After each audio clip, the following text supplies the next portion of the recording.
I never thought a pile of snow would turn me into a criminal mastermind, but when the Pinewood Estates HOA slapped me with a $300 fine for something Mother Nature did, I decided war was the only appropriate response. My name is Vincent Yates, and I moved to Pinewood Estates in Boulder, Colorado 3 years ago with my wife Sarah. The neighborhood seemed perfect at first, nestled right up against the Flatirons with gorgeous mountain views and well-maintained streets. We bought a 4-bedroom colonial on Aspen Drive, paid cash, and thought we had found our forever home. The HOA seemed reasonable during our initial meeting with the real estate agent. Monthly dues were only $75, and the rules appeared straightforward. Keep your lawn neat, no outrageous paint colors, no parking boats in driveways. Standard suburban stuff. What nobody told us was that the HOA president, a woman named Brenda Carmichael, treated the neighborhood covenants like they were the 10 Commandments handed down from God himself. Brenda was 53 years old with a platinum blonde bob that never moved in the wind, designer athleisure, where that cost more than my monthly mortgage payment used to be, and an expression that suggested she perpetually smelled something rotten. She lived in the largest house in the development, a sprawling 6,000-square-foot monstrosity on the corner lot, and she drove a white Mercedes SUV with a custom license plate that read, HOA Boss. The first winter we lived there, I learned that Colorado snowstorms were no joke. We got hit with a massive blizzard in February that dumped 2 feet of snow overnight. I woke up at 5 in the morning to the sound of snowplows rumbling through the neighborhood, their yellow lights flashing through our bedroom window. I got up, made coffee, and watched through the front window as the county plow truck made its way down Aspen Drive. The driver, a grizzled guy named Frank who I had chatted with a few times when he was working, did what every plow driver does. He pushed the snow from the street onto the edges where it formed massive white barriers along the sidewalks and front lawns. My yard ended up with a pile roughly 4 feet high and maybe 10 feet long right at the edge of my property. It was annoying but completely normal. Everyone on the street had the same situation. I spent the next 3 hours shoveling out my driveway and creating a path to the mailbox. My back was screaming by the time I finished, and my fingers felt like frozen sausages despite the insulated gloves. Sarah brought me hot chocolate and told me I was an idiot for not hiring the kid down the street to do it. She was probably right. 2 days later, I found a certified letter in my mailbox. The return address was Pinewood Estates HOA. My stomach dropped even before I opened it. Dear Mr. Yates, the letter began in cold, formal language that immediately put me on edge. It has come to our attention that your property at 4782 Aspen Drive is in violation of Section 7.3 of the Pinewood Estates Covenants, Conditions, and Restrictions. Specifically, you have allowed snow accumulation exceeding 18 inches to remain on your front lawn for more than 48 hours following a weather event.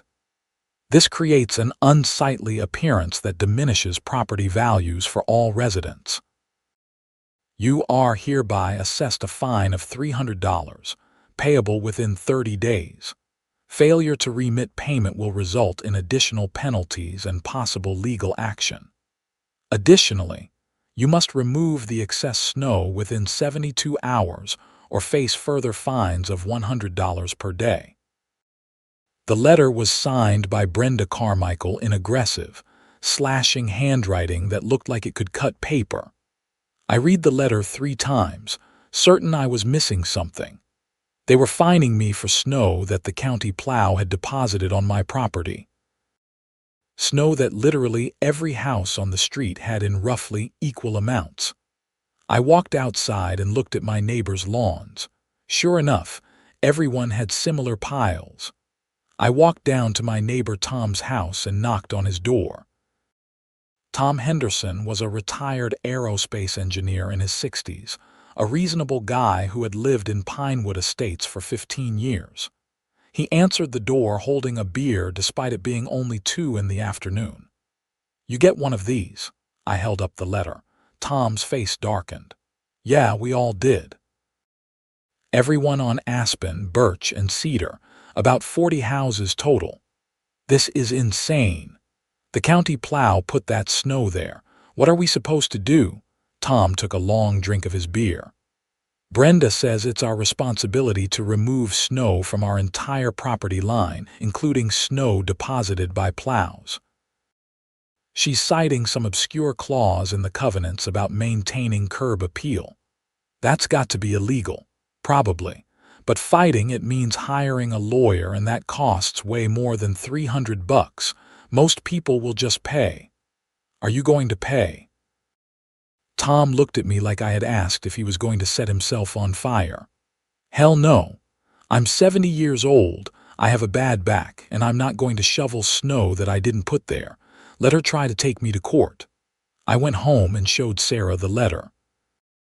She read it carefully, her expression shifting from confusion to anger. "This is absolutely ridiculous," she said. "Can they even do this?" Apparently they think they can. Sarah had a law degree, though she had stopped practicing when we moved to Colorado to focus on her painting. She pulled out her laptop and started researching HOA law in Colorado. After an hour, she looked up with a grim expression. "Technically, they can fine you for violations of the CC and Articus. And the covenants do say property owners are responsible for maintaining their lots in accordance with community standards. But there's nothing specific about snow removal, and I think a judge would probably side with homeowners on this, since the snow was deposited by a government vehicle. The problem is, like Tom said, it would cost more to fight than to just pay." "I'm not paying," I said. Sarah knew that tone in my voice. She closed her laptop. "What are you planning?" "I don't know yet, but I'm not giving Brenda Carmichael $300 for doing nothing wrong." The next HOA meeting was scheduled for the following Thursday at 7 p.m. in the clubhouse. The Pinewood Estates clubhouse was Brenda's pride and joy, a 2,000-square-foot building with a full kitchen, meeting room, and small gym. It sat at the front entrance of the neighborhood, right off the main road, and Brenda had spent thousands of HOA dollars renovating it the previous year over the objections of many residents who thought the money should go toward fixing the deteriorating playground equipment. I showed up to the meeting at 6:55. The parking lot was packed. Apparently, I wasn't the only person upset about the snow fines. I recognized at least 30 neighbors crowded into the meeting room, many holding their certified letters. The energy in the room was tense and angry. Brenda sat at the front behind a folding table with 2 other board members, Susan Wright, the treasurer, and Mark Phillips, the secretary. Susan was a mousy woman in her 40s who seemed terrified of confrontation. Mark was a middle-aged accountant who spent most meetings checking his phone. Brenda called the meeting to order at exactly 7 p.m. by banging a wooden gavel on the table like she was a federal judge. "We have a full agenda tonight," she announced. "But first, I want to address the snow removal issue since I know many of you have questions." "Questions?" Tom Henderson stood up in the back row. "We have more than questions, Brenda. We have a major problem with you fining people for snow that the county put on our lawns." Murmurs of agreement rippled through the room. Brenda's expression didn't change. "The covenants are clear. Each property owner is responsible for maintaining their lot according to community standards. Excessive snow accumulation is unsightly and reflects poorly on our neighborhood." "The county plow put it there," someone shouted. "That's irrelevant," Brenda said coldly. "The snow is on your property, therefore it's your responsibility. If you have a problem with the county's plowing practices, take it up with them. But you will maintain your properties according to HOA standards or face consequences. I stood up. Brenda, with all due respect, this is insane. You've lived here through plenty of winters. The plows always leave snow on the lawns. Are you going to fine everyone every single time it snows? Brenda's eyes locked onto mine with an intensity that made my skin crawl. Mr. Yates, is it? If the snow exceeds the limits outlined in our covenants and remains for more than 48 hours, then yes, fines will be assessed. I suggest you invest in a good shovel. Where exactly in the covenants does it say anything about 18 inches of snow? I pulled out my copy of the CC and Articus that I had printed that afternoon. Brenda's smile was thin and sharp. Section 7.3, subsection B, paragraph 4, seasonal accumulation of organic or inorganic materials. I flipped through the pages. This section is about lawn clippings and leaf piles. It says nothing about snow. Snow is an inorganic material that accumulates seasonally, Brenda said. The language is clear to anyone with basic reading comprehension skills. The room erupted. People were shouting, half of them on their feet. Brenda banged her gavel repeatedly. Order. I will have order, or I'll adjourn this meeting. Tom Henderson pushed his way to the front. You can't just reinterpret the covenants to mean whatever you want, Brenda. This is tyrannical. The board has discretion to interpret and enforce the covenants as we see fit. If you don't like it, you're free to sell your home and leave Pinewood Estates. That statement triggered an even bigger uproar. Susan Wright looked like she wanted to disappear under the table. Mark Phillips was definitely playing a game on his phone. I fought my way through the crowd to stand directly in front of Brenda. You realize that if you enforce this fine, every single person in this room is going to fight it, right? You'll spend years in court.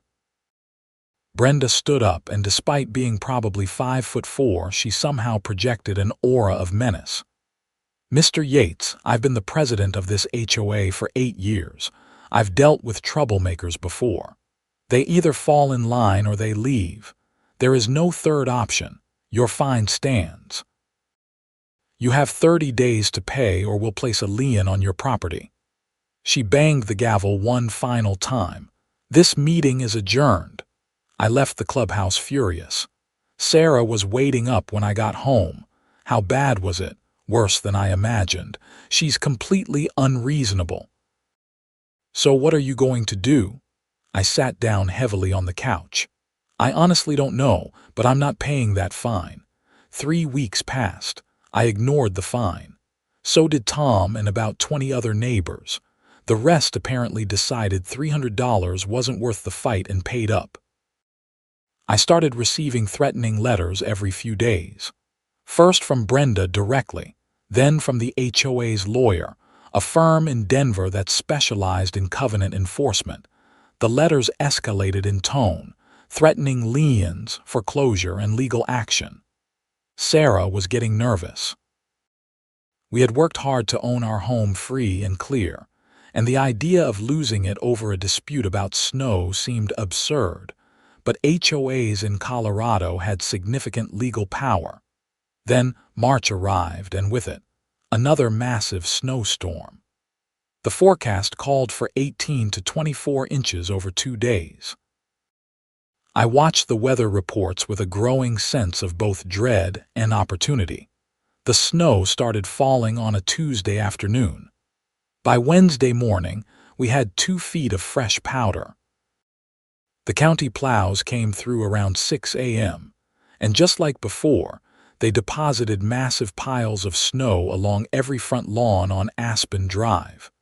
I was drinking coffee and staring at the new snow pile on my lawn when an idea hit me. A terrible, wonderful, completely insane idea. I called Tom Henderson. You know anyone who drives a plow truck? Why, just answer the question. My nephew does snow removal. He's got a truck with a plow attachment. Why can he get access to a bigger plow, like a commercial one? There was a long pause. Vincent, what are you planning? Something incredibly stupid. Are you in? Tom started laughing, a deep belly laugh that went on for a solid 30 seconds.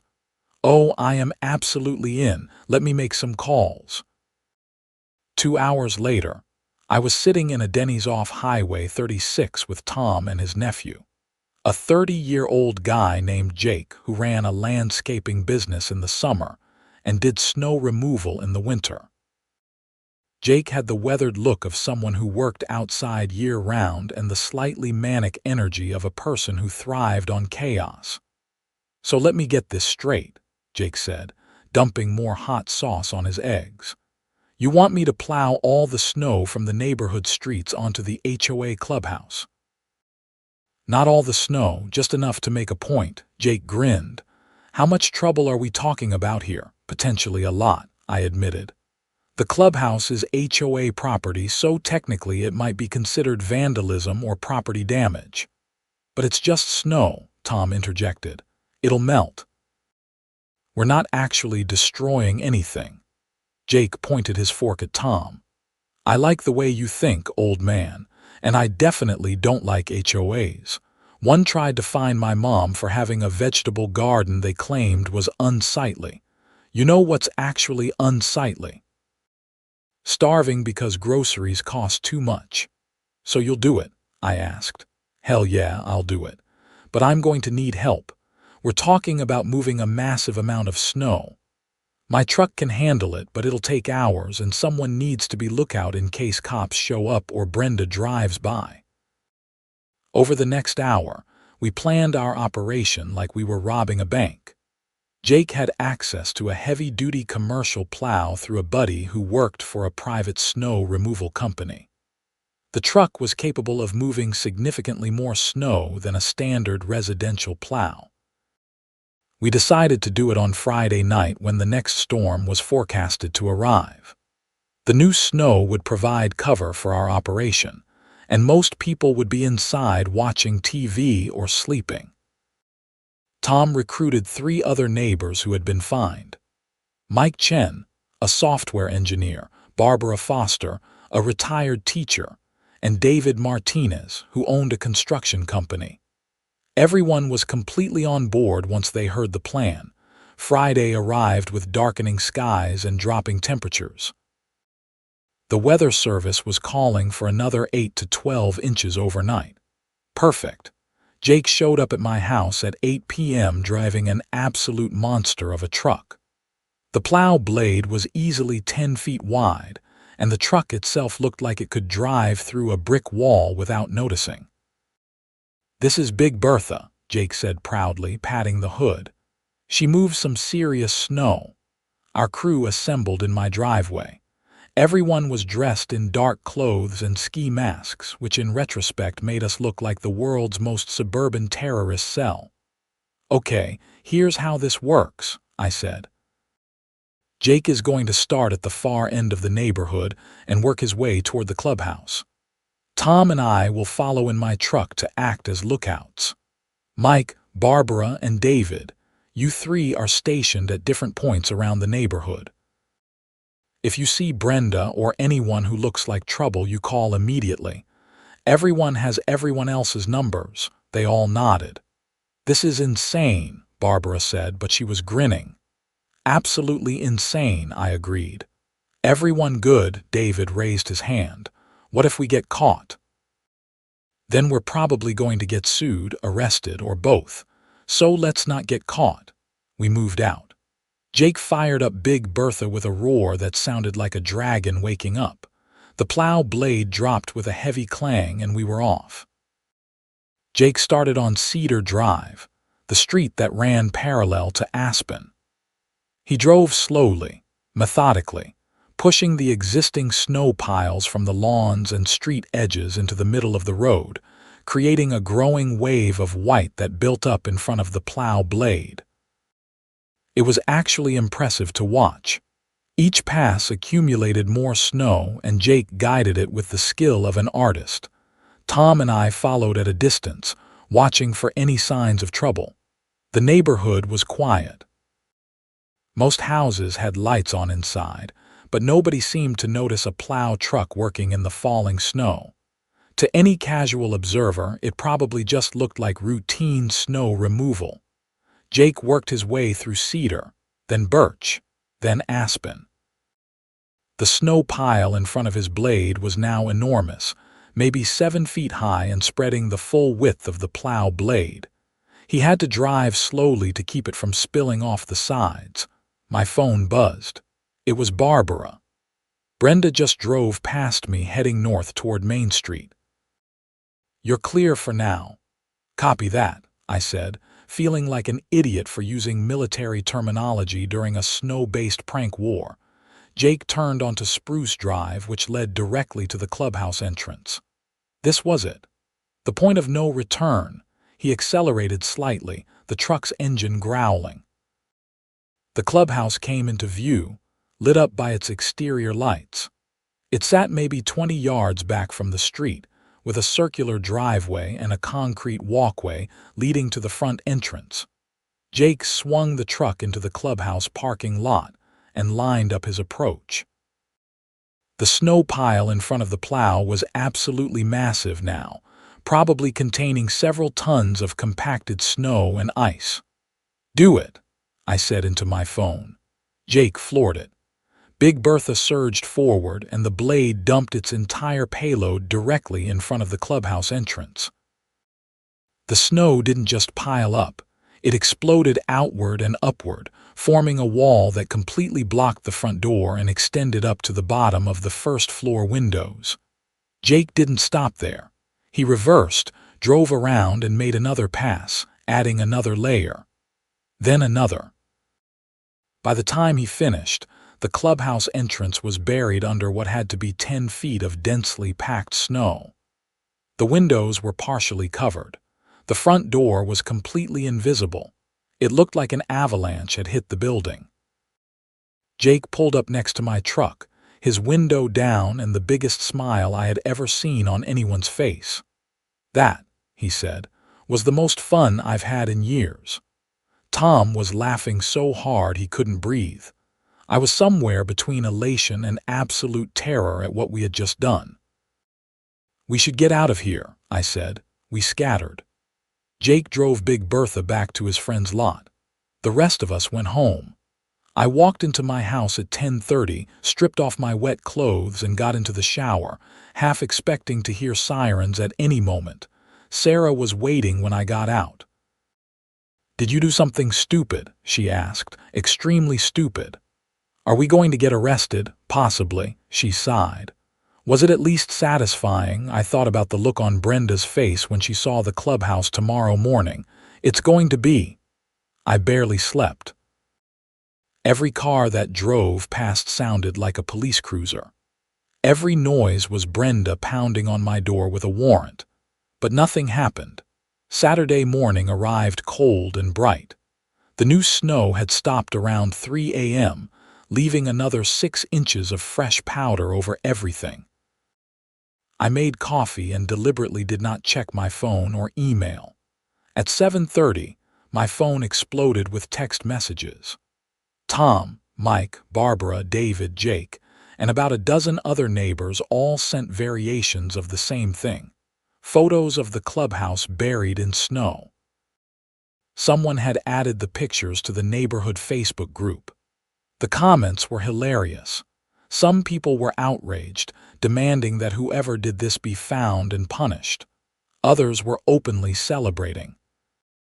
One comment from a guy named Robert who lived on Oak Street said simply, "This is the greatest thing I've ever seen." At 8 a.m., my doorbell rang.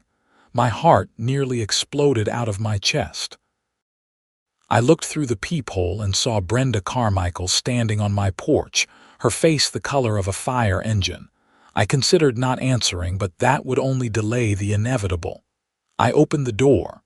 "Good morning, Brenda." "Don't you dare good morning me, Vincent Yates. I know you did this." "Did what?" "Don't play stupid. The clubhouse is buried in snow. Someone used a commercial plow to deliberately destroy HOA property.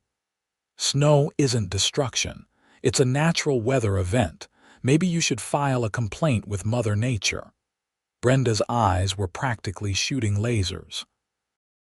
This was intentional vandalism. I'm calling the police and I'm having you arrested. On what evidence? Did anyone see me do anything? You're the one who's been fighting the fines. You're the one who disrupted the meeting. This has your fingerprints all over it. I was home all night. My wife can confirm that. As for the clubhouse, maybe the county plow made a mistake. You should take it up with them. After all, property owners are responsible for snow removal, right? Sounds like the HOA needs to invest in a good shovel. I closed the door in her face. Sarah was standing in the hallway, her eyes wide. "You're going to get us killed," she said. "Probably." 2 hours later, a Boulder County Sheriff's deputy knocked on my door. This time I was genuinely nervous. The deputy was a young guy, probably late 20s, with a professional but not unfriendly demeanor. "Mr. Yates, I'm Deputy Collins. I need to ask you some questions about an incident at the Pinewood Estates clubhouse." "Of course. What happened?" "Someone apparently used a plow truck to dump a large amount of snow against the building. The HOA president filed a report. She seems to think you were involved." "Why would she think that?" Deputy Collins pulled out a small notebook. "She says you've been in conflict with the HOA over snow removal fines." "That's true. The HOA fined me $300 for snow that the county plow deposited on my lawn. I think the fine is unreasonable, but that doesn't mean I vandalized anything." "Where were you last night between 8 p.m. and midnight?" "Here at home. My wife and I watched a movie and went to bed around 11. "Can anyone verify that?" Sarah appeared beside me. "I can. We were together all evening." Deputy Collins made notes. "Have you had any contact with snow removal services recently?" "No, I shovel my own driveway." "Do you own or have access to a commercial plow truck?" "No." The deputy looked at me carefully. He wasn't stupid. He knew I was probably lying, but he also didn't have any evidence. "Mr. Yates, if you did have anything to do with this, I'd encourage you to come forward. Vandalism charges can be serious, but cooperation goes a long way." "I understand, Deputy, but I didn't vandalize anything." "If someone plowed snow onto HOA property, that sounds like a dispute between the HOA and whoever did the plowing." Deputy Collins gave me a long look, then handed me his card. "If you think of anything that might be helpful, give me a call." After he left, Sarah grabbed my arm. "Vincent, this is getting serious. A sheriff's deputy just questioned you." "I know, but he doesn't have evidence. Brenda can suspect all she wants, but she can't prove anything." "What if they find Jake? What if someone saw the truck?" "Jake knows to keep quiet, and it was dark and snowing." "Nobody saw anything." Sarah didn't look convinced, but she didn't push it further. Over the next few days, the neighborhood was consumed by the snow incident. The Facebook group turned into a war zone between people who thought the whole thing was hilarious and people who were outraged by the disrespect to HOA property. Brenda posted multiple angry messages demanding information and threatening legal action against anyone who helped the perpetrator. The clubhouse snow pile became a local attraction. People drove by to take pictures. Someone built a snowman on top of it. Another person stuck a sign in it that read, "Brenda's Karma." Meanwhile, I received another letter from the HOA. This one informed me that I now owed $600. The original $300 for the first snow fine, plus another $300 for the second storm. Additionally, because I had failed to pay within 30 days, late fees and interest had been added, bringing my total to $750. I threw the letter in the trash. A week after the clubhouse incident, I got a call from Tom Henderson. "We need to talk." Can you come over?" I found Tom, Mike, Barbara, and David gathered in Tom's living room. Everyone looked worried. "What's going on?" I asked. Tom handed me a piece of paper. "Everyone in the crew got one of these this morning." It was a subpoena. The HOA was suing me, Tom, Mike, Barbara, David, and Jake for property damage, vandalism, and conspiracy. They were seeking $50,000 in damages and legal fees. $50,000, I said, for snow. They're claiming the snow damaged the clubhouse structure, that they had to hire emergency removal services, and that the incident caused emotional distress to board members, Mike explained. He was reading from his own copy of the suit. "This is insane."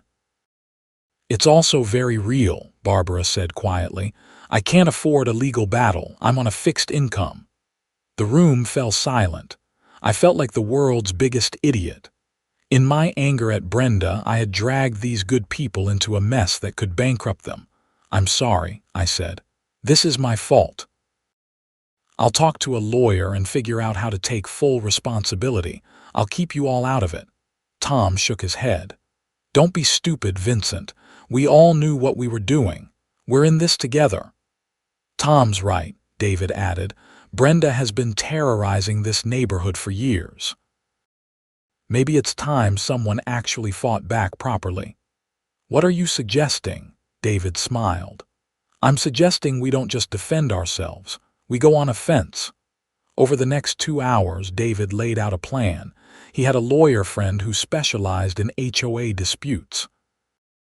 More importantly, David had been quietly documenting HOA violations for the past 3 years. Ever since Brenda had fined him $1,000 for replacing his roof, a color she deemed not in keeping with neighborhood aesthetics, even though the color was explicitly approved in the covenants. David had records of misappropriated HOA funds, fines that had been selectively enforced, and evidence that Brenda had been using HOA money for personal expenses. He had been waiting for the right moment to use it. "This is our moment," David said. "She's suing us. Fine. We countersue. We go after her for breach of fiduciary duty, embezzlement, and harassment." "Will it work?" I asked. Mike, who had been quiet, spoke up. "I've been doing some research. Colorado HOA law actually has pretty strong protections for homeowners. And if we can prove Brenda has been misusing her authority and HOA funds, we might be able to get her removed from the board entirely." We agreed to meet with David's lawyer friend, a woman named Patricia Walsh who practiced in Denver. Patricia came out to Tom's house the following Saturday and listened to our story while taking detailed notes. Patricia was in her 50s, with short gray hair and the no-nonsense demeanor of someone who had spent decades fighting in courtrooms. When we finished talking, she sat back and smiled. "This is the most entertaining HOA case I've heard in years," she said. "And yes, I think we have a strong countersuit. The snow prank was stupid and probably did technically violate property laws, but the way Brenda has been running this HOA is potentially criminal." "Criminal?" Barbara asked. Patricia nodded. "If she's been using HOA funds for personal expenses without board approval, that's embezzlement. If she's been selectively enforcing covenants to target specific homeowners, that's harassment and possibly discrimination. And if the board votes were done improperly or without proper notice, those fines aren't even legally valid." "So what do we do?" I asked. "First, we file a motion to dismiss the HOA's suit as frivolous. Second, we file a countersuit for the issues I mentioned.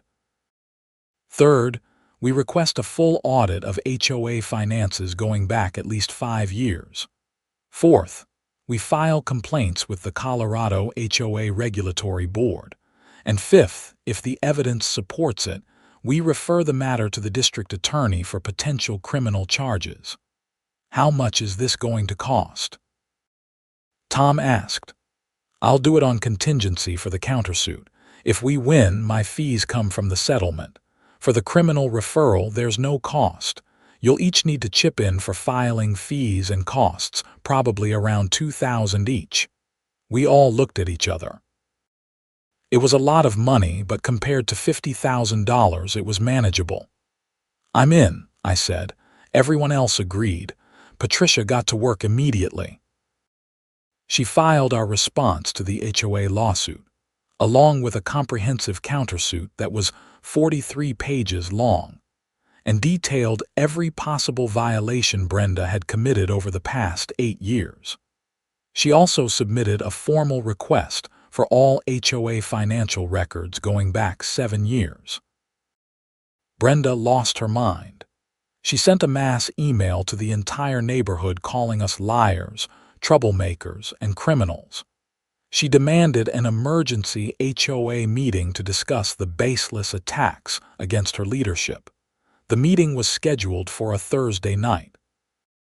Patricia advised us not to attend, but I couldn't resist. I wanted to see Brenda's face when she realized she was in serious trouble. The clubhouse was packed. The snow had finally been removed from the entrance, though there was still a massive dirty pile in the parking lot that would probably stay there until June. Every seat was taken, and people lined the walls. The tension in the room was electric. Brenda started the meeting by launching into a prepared speech about the lawsuit, painting herself as a victim who was being attacked for simply trying to maintain community standards. "These individuals," she said, gesturing toward where I sat with Tom and the others, "have shown complete disrespect for this community. They vandalized HOA property, they refused to pay legitimate fines, and now they're making false accusations to avoid accountability." Someone in the back row stood up. It was Jennifer Park, a lawyer who lived on Maple Street. "Brenda, I've reviewed the countersuit. The allegations are serious and well documented. If even half of what's claimed is true, you've been violating your fiduciary duties for years." Brenda's face flushed. "Those documents are fabricated. Then you'll have no problem providing the HOA financial records as requested," Jennifer said coolly. "That information is confidential." "No, it's not. Colorado law requires HOA financial records to be available to homeowners upon request. The fact that you're refusing to provide them is itself a violation." Other people started speaking up. It turned out that a lot of residents had grievances with Brenda, but had been too afraid to speak publicly. Now, with a lawsuit in play and evidence of financial misconduct being presented, the floodgates opened. One person complained about fines for holiday decorations that supposedly violated aesthetic guidelines, even though similar decorations on Brenda's own property went unpunished. Another described how the HOA had paid $20,000 to renovate the clubhouse kitchen, but the contractor who did the work was Brenda's brother-in-law, and there had been no competitive bidding process. Brenda tried to maintain control, banging her gavel and demanding order, but it was pointless. The meeting devolved into chaos, with people shouting accusations and demanding Brenda's resignation. Finally, Susan Wright, the treasurer, stood up. She looked terrified but determined. "I need to say something," Susan said, her voice shaking. "Brenda has been pressuring me for years to approve expenses without proper documentation. She told me it was normal that HOAs operated on trust, but I've been keeping my own records, and I think there are serious problems." The room went silent. Susan continued. "Last year alone, Brenda submitted expense reimbursements totaling over $15,000. The receipts were often vague or missing. When I questioned them, she threatened to have me removed from the board." Brenda's face went from red to white. "Susan, you're fired as treasurer." "You can't fire me," Susan said. The board position is elected. Only a vote of the full membership can remove me. Jennifer Park stood up again. I move that we hold an immediate vote of no confidence in Brenda Carmichael as HOA president. Second, someone shouted. Brenda tried to shut it down, but it was too late. The vote was called. Out of approximately 60 homeowners present, 54 voted to remove Brenda from her position as president. Only 6 voted to keep her, and I was pretty sure most of those were her immediate family members. Brenda stood at the front table, her face a mask of fury and disbelief. She grabbed her purse and papers and stormed out of the clubhouse without another word. Mark Phillips, the secretary, just shrugged and said, "Well, I guess we need to elect a new president." Tom was voted in as interim president that night. One of his first acts was to formally withdraw the lawsuit against me, Jake, and the others. His second act was to vote to rescind all the snow-related fines. But the story didn't end there. Patricia Walsh submitted all the financial records Susan provided to the Colorado HOA Regulatory Board and the Boulder County District Attorney's Office. An investigation was opened. Over the next 3 months, investigators uncovered a systematic pattern of financial misconduct. Brenda had been using HOA funds to pay for personal expenses. Her gardening service, meals at expensive restaurants that she claimed were board meetings, even a vacation to Hawaii that she expensed as research for community enhancement. In total, she had embezzled over $70,000 from the HOA over a 6-year period. On a Wednesday morning in June, I was working in my home office when I saw 2 Boulder County Sheriff's vehicles pull up to Brenda's house. Deputies emerged and knocked on her door. 10 minutes later, Brenda was led out in handcuffs. She was formally charged with embezzlement, theft, fraud, and misconduct in office. The charges were serious enough that the district attorney was seeking prison time rather than just probation. The neighborhood watched the saga unfold with a mixture of satisfaction and shock. Nobody had liked Brenda, but seeing her arrested and publicly humiliated was still jarring. The criminal trial took place in September. Patricia referred us to a criminal attorney who agreed to provide victim impact statements on behalf of the HOA and affected homeowners. I attended the trial for the sentencing hearing.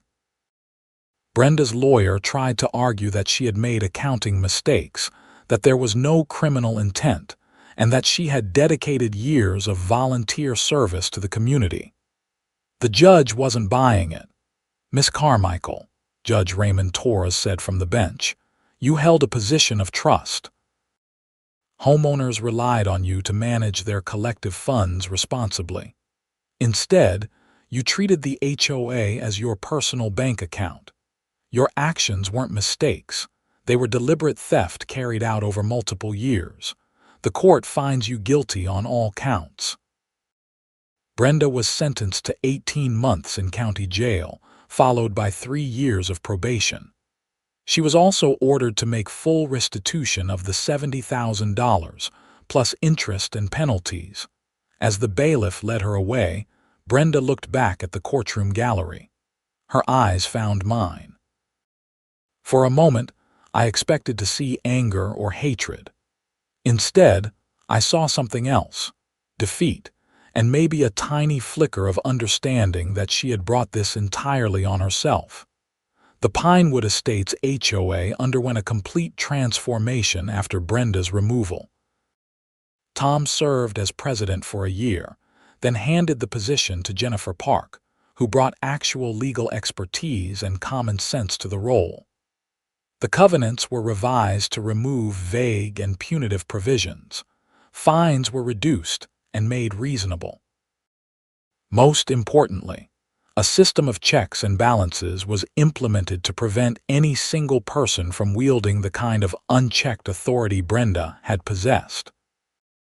The snow removal clause was specifically revised to clarify that homeowners were only responsible for snow they created or could reasonably control.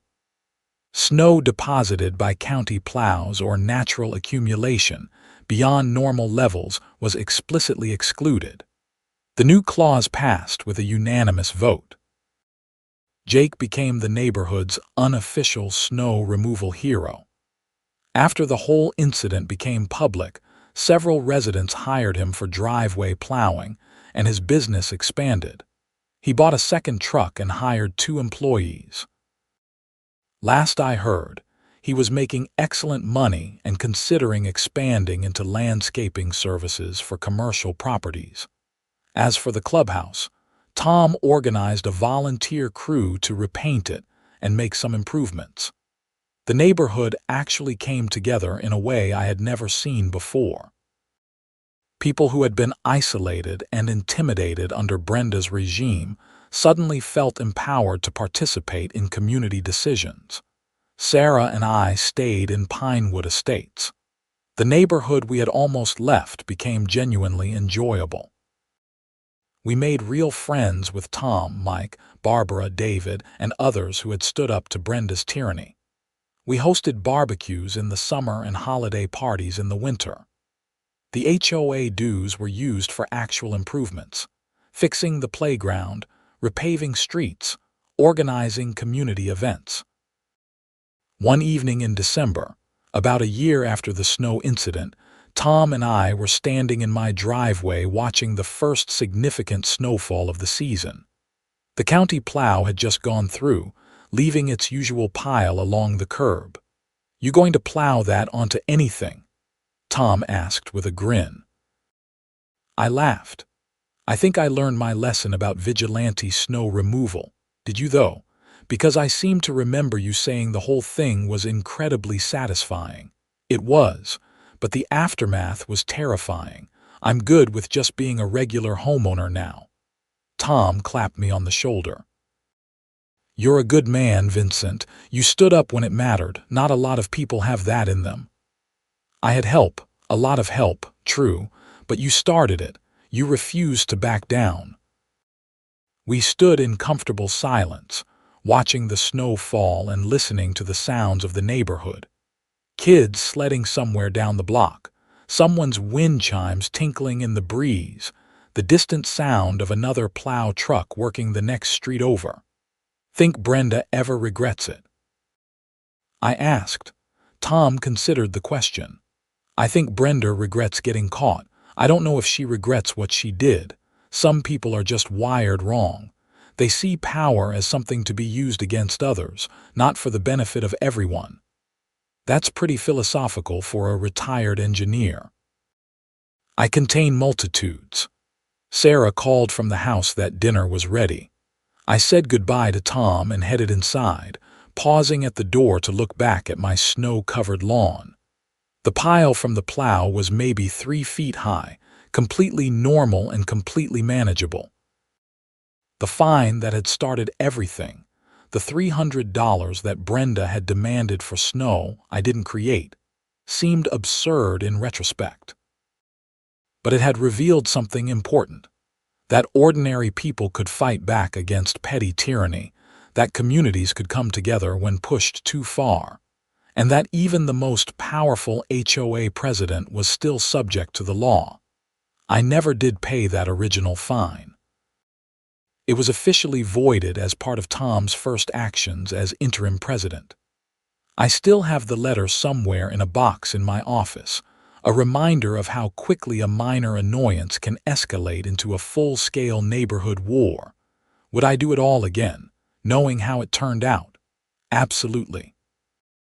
Would I recommend that other people respond to unreasonable HOA fines by burying the clubhouse in snow? Probably not. The whole thing could have gone sideways in a dozen different ways. We were lucky that Brenda's own corruption provided a path to victory. If she had been clean, we might have ended up in serious legal trouble. But sometimes, when the system fails you, When the rules are being weaponized by small-minded bureaucrats with too much power and too little oversight, the only option is to fight back. Not with violence, not with destruction, but with creativity, determination, and a willingness to stand up even when it's risky. The snow eventually melted, as snow always does. The clubhouse was fine. The neighborhood was better than ever, and Brenda Carmichael spent a year and a half in county jail thinking about her choices. The system worked eventually, but it needed a push. It needed someone willing to take a stand, even if that stand involved a commercial snow plow and a spectacularly ill-advised middle-of-the-night operation. I learned a lot from the experience. I learned that HOAs have incredible power, but also significant legal obligations. I learned that financial misconduct is shockingly common in volunteer-run organizations with minimal oversight. I learned that neighbors who seem disconnected and uninvolved can become passionate allies when given the right cause. Most importantly, I learned that sometimes the most satisfying revenge isn't revenge at all. It's justice. It's accountability. It's watching someone who abused their power face real consequences. The criminal case against Brenda made local news. Several outlets ran stories about HOA corruption and homeowner rights. Patricia Walsh used the publicity to build her practice, and she now specializes in representing homeowners against abusive HOAs. She's won several significant cases and has become something of a crusader for HOA reform in Colorado. The Colorado legislature even passed new regulations requiring greater financial transparency and stricter oversight for HOAs. Some people called it the Pinewood Estates Law, though the official name was much more bureaucratic. But we knew the truth. Our small neighborhood drama had sparked a statewide conversation about power, accountability, and the sometimes absurd world of homeowners associations. Winter came and went several more times. Each time it snowed, I shoveled my driveway and ignored the piles the county plow left on my lawn. Nobody fined me. Nobody complained. The HOA became what it was supposed to be: a boring administrative body that maintained common areas and enforced reasonable standards that everyone agreed upon. Brenda was released from jail after serving 13 months with good behavior. She moved away immediately, selling her massive house for less than market value in her rush to leave. I heard through the neighborhood grapevine that she relocated to Arizona, presumably to a community without an HOA where she could live without anyone making rules about her property. I hope she found peace. I hope she learned from her mistakes. But mostly, I hope she never runs an HOA again. As for me, Vincent Yates, the guy who started a war over a snow pile and accidentally uncovered a six-figure embezzlement scheme, I'm just a regular homeowner now. I pay my dues on time, I participate in community meetings when I feel like it, and I shovel my own driveway. But I keep Jake's phone number saved in my contacts, just in case. Because you never know when you might need a guy with a plow truck and a complete disregard for conventional wisdom. The snow pile that started everything has been buried under dozens of other snow piles. The clubhouse has been repainted twice. Brenda's house has new owners who seem lovely and blessedly normal. Life in Pinewood Estates is peaceful, boring, and exactly what suburban life should be. But on cold winter nights, when the snow is falling and the plows are running, I sometimes stand at my window and remember that one perfect moment when Big Bertha dumped a mountain of snow against the clubhouse entrance and everything changed. I remember the fear and exhilaration. I remember standing in Tom's driveway planning our ridiculous heist like we were characters in a movie. I remember the look on Deputy Collins's face when he questioned me, knowing I was lying but unable to prove it. I remember Brenda being led away in handcuffs, the end of an era of petty tyranny. Mostly, I remember that ordinary people, when pushed far enough and united by common cause, can accomplish extraordinary things, even if those things involve commercial snow removal equipment and a profound disrespect for HOA property boundaries. The moral of the story isn't that you should bury your HOA clubhouse in snow when they fine you unreasonably. The moral is that you should stand up to injustice, even when it's inconvenient, even when it's risky, and even when everyone tells you to just pay the fine and move on. Because sometimes, buried under all that snow, you'll find something valuable: justice, community, and the satisfaction of knowing you didn't back down when it mattered. And if you happen to know a guy with a really big plow truck, keep his number handy. You never know when you might need it.